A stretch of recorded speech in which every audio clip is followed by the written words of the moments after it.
My name is Alyssa Rowan, and the night everything changed started at a long family dinner table, where I already felt out of place. It was supposed to be a peaceful get-together at my Aunt Rowena's house, but the room never felt right from the moment I sat down.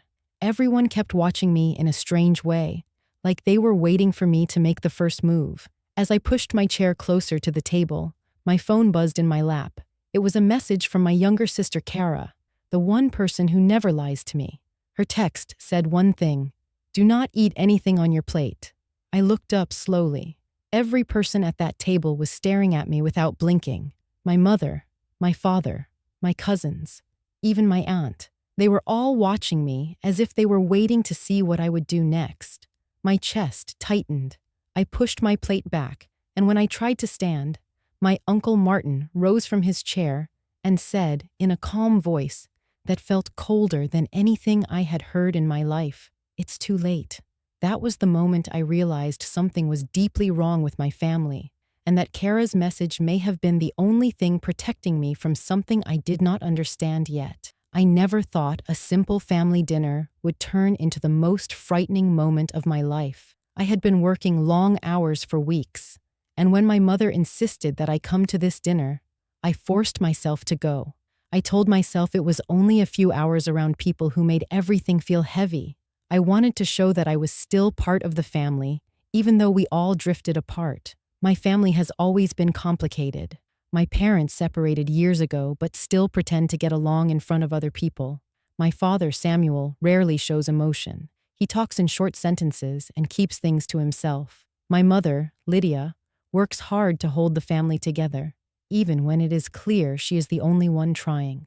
My Aunt Rowena is the one who hosted this dinner. She is strict, controlling, and always insists on everything being done her way. She chooses the menu, assigns seats, even decides when we should start eating. Her husband, Uncle Martin, follows her lead. He never argues with her, but when he does speak, everyone listens.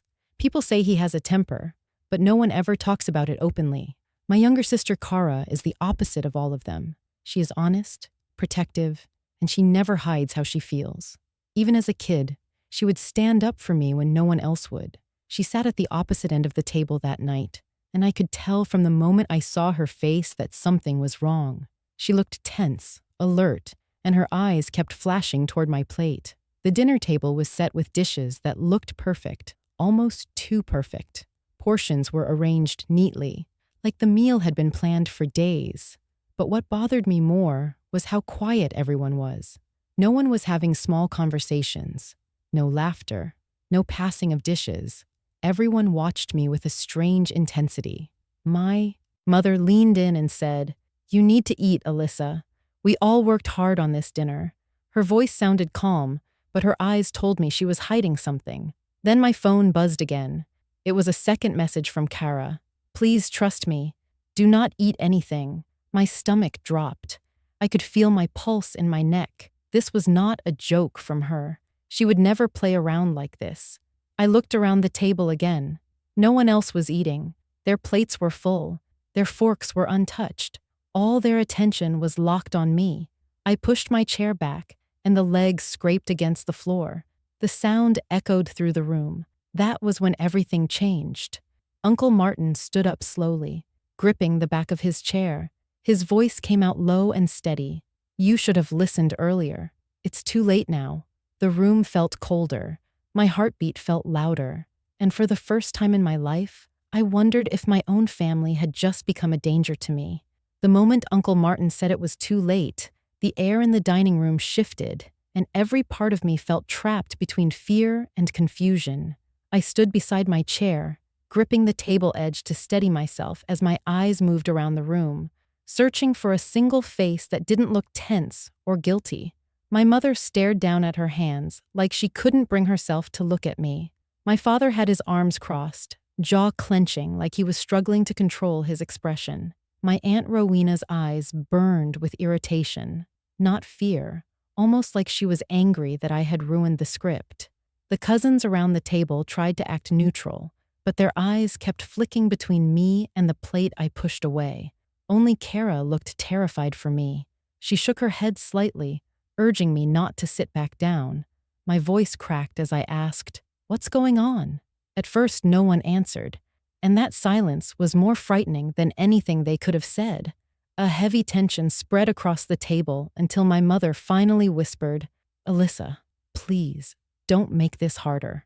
Those words tore at my stomach because they sounded more like an apology than advice. I felt a rush of panic as I realized no one was denying anything. I stepped away from the chair, and the moment I moved, the entire table seemed to react. Aunt Rowena straightened in her seat and said, "There is no reason to overreact. Sit down and finish your dinner. We all agreed to try tonight." Her tone sounded like a command she expected me to follow. My father spoke next. He said, "Alyssa, you need to calm down and trust your family." But his voice had no warmth and no reassurance. It was stiff, forced, and the way he avoided my eyes made my skin crawl. I looked toward Kara, and she mouthed, "Don't eat. Don't sit." My chest tightened. I picked up my plate and held it up in front of everyone. The food looked normal at first glance, but now that I was paying attention, something was off. The sauce had a bitter smell, sharp and almost chemical, a smell I would never associate with any recipe my aunt usually made.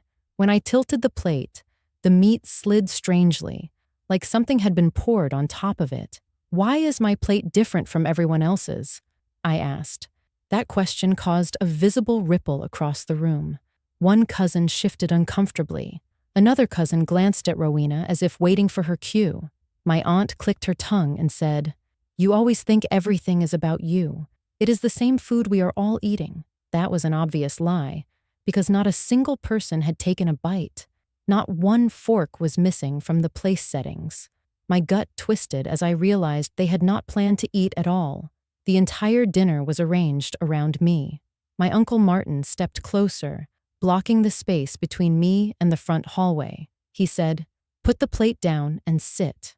His voice was so calm that it felt threatening in a different way, like he believed he had full authority over me. I slowly backed away, holding the plate like a shield, my hands trembling. "Kara," I said, my voice shaking, "tell me right now what is going on." Instead of answering me directly, she spoke to the room, her tone sharp with anger. "You should have told her the truth. This is wrong, and all of you know it."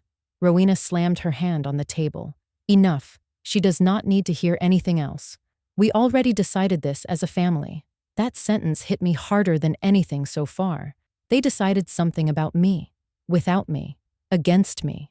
My father stood up next, and the room went silent as he did. He looked torn between guilt and desperation. "Alyssa, you need to trust that this is for the best," he said. "Just eat and let us handle everything." I felt cold all over. "Why do you need me to eat this so badly?" I asked, my voice cracking from fear and anger. No one answered. They just stared as if waiting for me to give up. That was when I remembered the news I heard last week about a hit and run in our neighborhood. A car registered to my father was involved. The victim was still in the hospital. My father insisted the car had been stolen. The police had started asking questions. I stared at the plate, then at my family, and my heart dropped as the pieces began falling into place. They needed something from me, something physical, something that would show up in a test, something they could use to fix whatever trouble my father was in. The realization hit me so hard, I had to grip the table to stay upright. Kara stood abruptly and rushed toward me. She whispered firmly, "You need to get away from the table. Something was put on your plate. They want it in your system." My legs felt weak. My voice came out small and shaky as I said, "Why me?" But deep down, I already knew the answer. I was the daughter who lived alone, the one with no kids, no husband, no spouse to stand up for me. I was the easiest to sacrifice. And the way the room watched me made it painfully clear. They had chosen me. The moment Kara whispered that something had been put on my plate, a sharp wave of fear ran through me, but it also sparked something inside me that I had not felt in a long time. I realized I could not freeze or stay quiet anymore. If I did, I would lose control of whatever this twisted plan was, and the people I had trusted my whole life would use me as a shield to protect someone else. My hands were shaking, but I forced myself to breathe steadily. I moved away from the table, gripping my phone so tight my fingers hurt. Everyone watched me like I had just violated some unspoken family rule. Aunt Rowena stood up with a look that said she would rather drag me back to my chair than let me leave the room without doing what she wanted. My father rubbed his forehead as if the situation was slipping away from him. Even my mother looked torn, like she knew what was happening was wrong, but did not have the strength to speak against it. I knew I needed to take control fast. I unlocked my phone and pressed the record button before anyone could react. I held the screen up where everyone could see it glowing. "I want an explanation right now," I said clearly, making my voice steady even though I felt like my chest was going to cave in. "And if anyone tries to stop me from leaving, this video goes straight to the police." The room erupted in panic. "Turn that off!"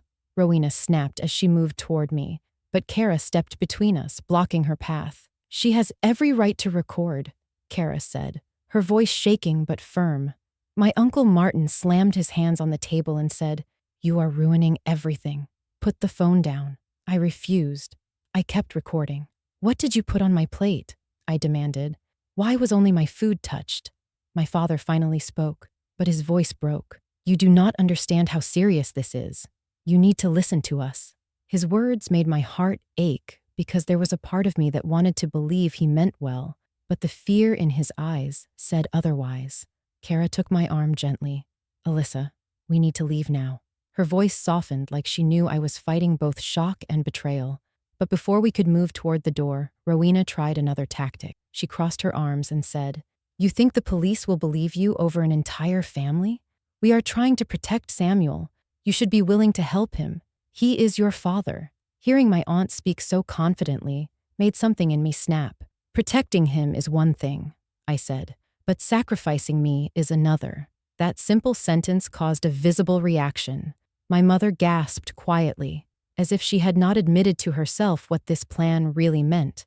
A few cousins exchanged looks, and I could see doubt forming in their expressions. They had convinced themselves they were helping, but now that the situation was out in the open, they were forced to face the truth. I took another step toward the doorway, but two of my older cousins, Jay and Russell, stood up at the same time.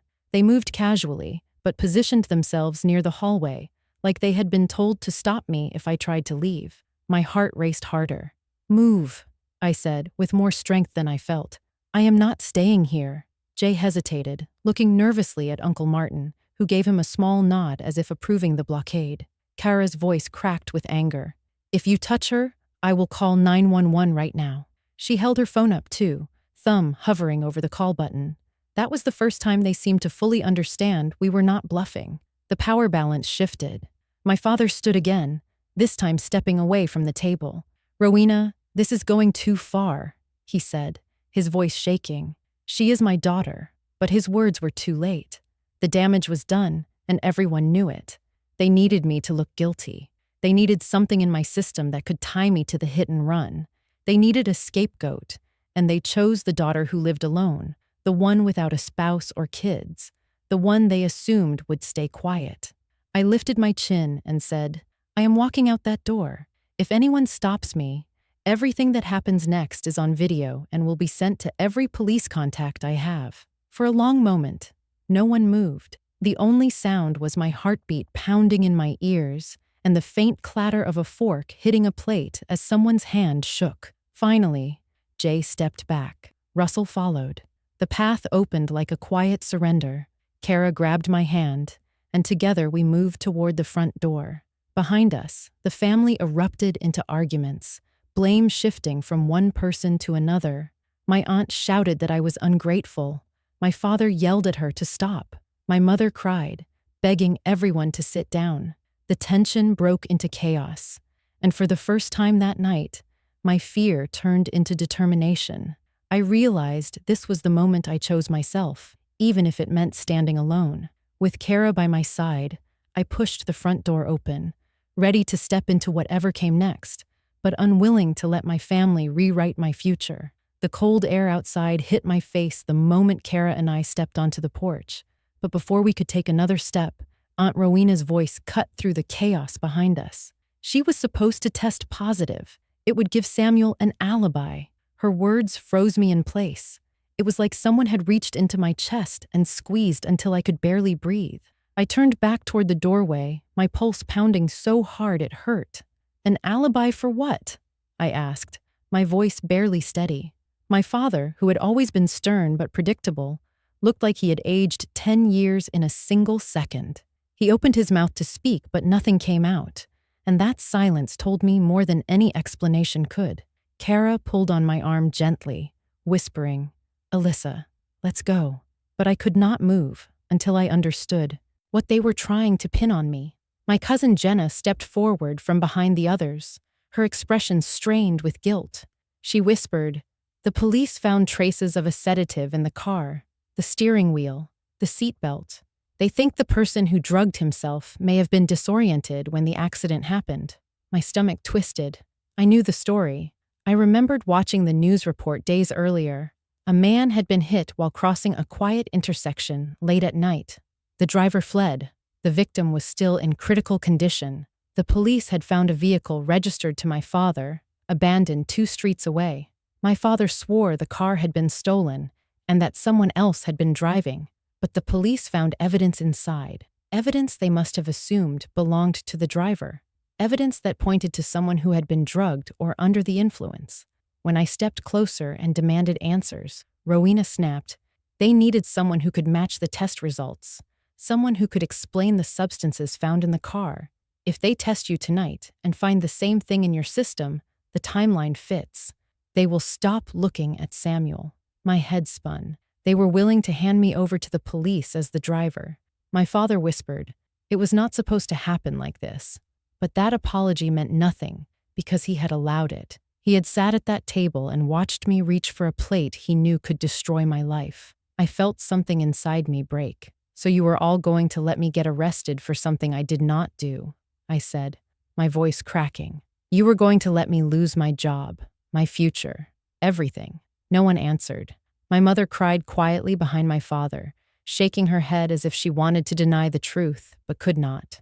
My father stepped toward me, reaching out his hand. "Alyssa, listen." I panicked.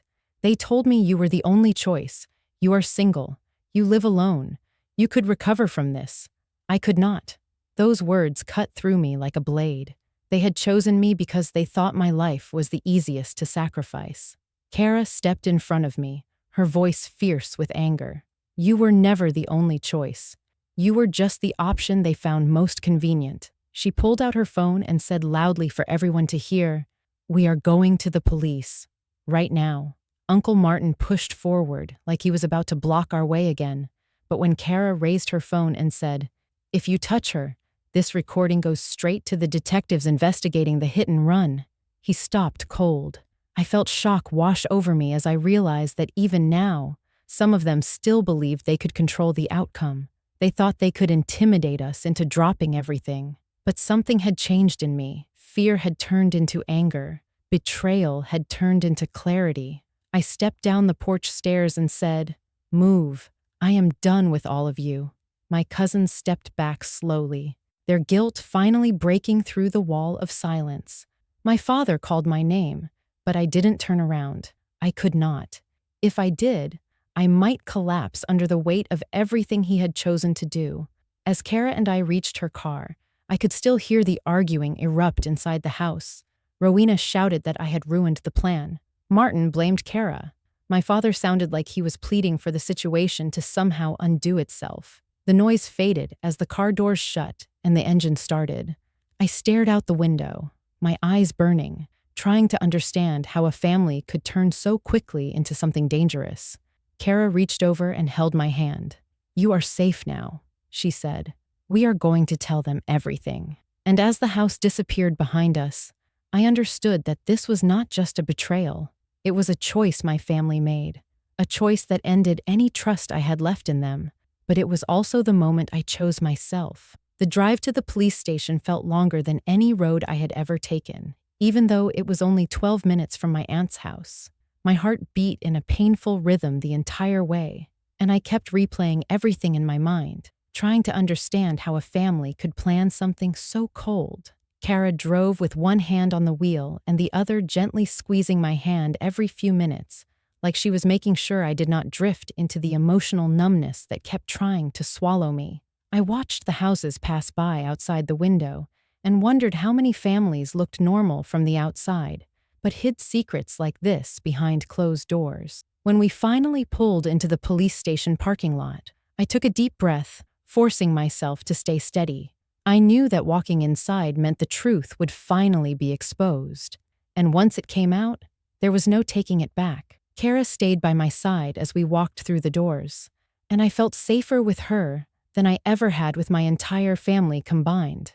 We approached the front desk, and I told the officer calmly that I needed to report something related to the recent hit-and-run investigation. When he asked for details, I handed him my phone with the recording of the dinner, along with photos of my untouched plate and a sample of the food I took with me in a napkin. My voice shook when I said, "My family tried to drug me to frame me as the driver. They wanted my test results to match the traces found in the vehicle." The officer's expression changed immediately. He brought us into a separate room to explain everything again. I felt myself shaking as I repeated the story, but it felt like a release too, like I was finally pushing the weight off my chest. Kara backed up every detail and showed her text messages time-stamped from the dinner. Detectives were called in within minutes. They inspected the food sample in the recording. One detective, a woman named Harris, spoke gently to me. She said, "You did the right thing coming in tonight. This could have gone very differently." Her words made my knees weak because I knew she was right. If I had taken a single bite of that plate, my life might have taken a path I could never recover from. The detectives asked if I had any idea why my family did this, and I told them about the car registered to my father, the substances found inside, and his claim that it had been stolen. Detective Harris nodded slowly as she wrote notes.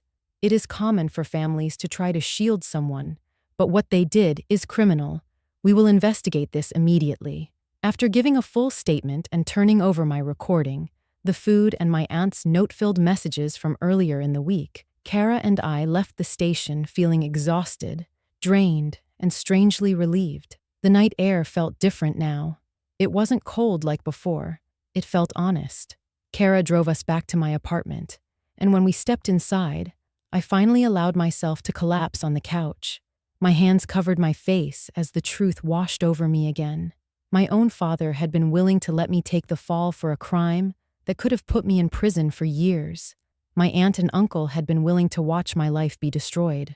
My cousins had been ready to block the door and make sure I never walked away from that table. And my mother had sat through it all, silently hoping it wouldn't hurt me as much as they knew it would. I felt anger and heartbreak fighting inside me, but I also felt an overwhelming gratitude for Kara. She sat next to me, resting her head on my shoulder and saying, "You are not alone. You have me. You always will." Those words broke me open in the best way, because I realized that family is not who shares your blood. Family is who protects you when no one else will. The next few days were a blur. Detectives questioned Rowena and Martin first, then my cousins, and finally my father. The truth unraveled fast once pressure was applied. Several relatives admitted they had known what was happening but believed it was the only way to keep the family safe. That phrase kept coming up. The only way. I thought about how families often hide wrongs under words like loyalty, unity, and sacrifice. But those words mean nothing when they come at the cost of someone's freedom and future. My father was arrested for obstruction, tampering, and suspected involvement in the hit and run. Rowena and Martin were also charged for their part in planning the attempt to drug me. My mother pleaded that she didn't know the full plan, but she had been present, and silence is never innocence. A part of me broke watching them go through consequences, but a larger part of me healed. Justice matters, even when it hurts.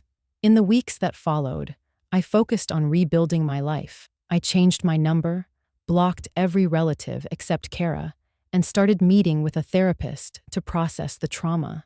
I learned that healing doesn't come from pretending things are fine. It comes from facing the truth, choosing your own safety, and accepting that some relationships are not meant to be saved. Kara moved in with me for a while, and we built a new routine that felt peaceful, simple, and real. Sometimes I still hear Uncle Martin's voice in my head saying, "It's too late." But every day I remind myself that it wasn't too late. I saved myself in time. And I am stronger now because I chose the truth over loyalty to people who would have destroyed me. What happened at that dinner broke my trust forever, but it also opened a new chapter in my life. A chapter where I choose myself. A chapter where I know exactly who my family truly is. A chapter where I will never again ignore the warning signs of people who smile at you while planning your downfall. And as painful as it was, I am thankful Kara was there that night. Without her, I would not be here today telling this story. Before you go, make sure to subscribe to my channel and comment where you are watching from so we can grow this community together.